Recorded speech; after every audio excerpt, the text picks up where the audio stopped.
Los ronquidos son unos sonidos que emitimos al respirar por la noche, estando dormidos. Son sonidos que se producen en la vía aérea superior, es decir, en la faringe y laringe, y son muy frecuentes. Afectan aproximadamente al 20% de la población y si el segmento poblacional es de más de 50 años, incluso al 50% de la población.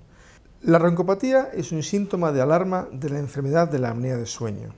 Es más frecuente en los varones, especialmente obesos. Es importante tratar a los pacientes con roncopatía y apnea de sueño para prevenir las complicaciones derivadas de esta enfermedad. La apnea de sueño es un fenómeno en el cual durante la respiración nocturna no entra oxígeno en el pulmón y se produce un descenso del nivel de oxígeno en sangre. Cuando este descenso dura más de 10 segundos, se considera que es una apnea de sueño. Es normal tener alguna apnea de sueño durante la noche, pero se estima patológico tener por encima de 5 apneas de sueño cada hora. ¿Cuáles son los factores de riesgo de la apnea de sueño? Pues en primer lugar estaría el sexo, puesto que esta enfermedad es más frecuente en los varones. Es verdad que además en la menopausia, las mujeres que hasta entonces tienen menos frecuencia de apnea de sueño, tras la menopausia su riesgo aumenta. Pero con claridad el factor de riesgo más tratable es la obesidad.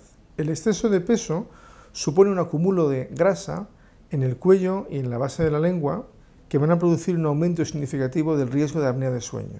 Otros factores de riesgo a considerar son enfermedades hormonales como el hipotiroidismo, enfermedades neurológicas, enfermedades respiratorias que van a facilitar que la apnea de sueño sea más frecuente y sobre todo sea más grave.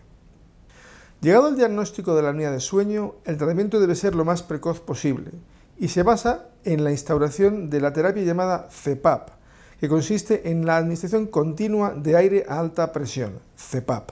Esto reduce las complicaciones de la apnea de sueño, evitando muertes por infarto, tensión o tensión alta.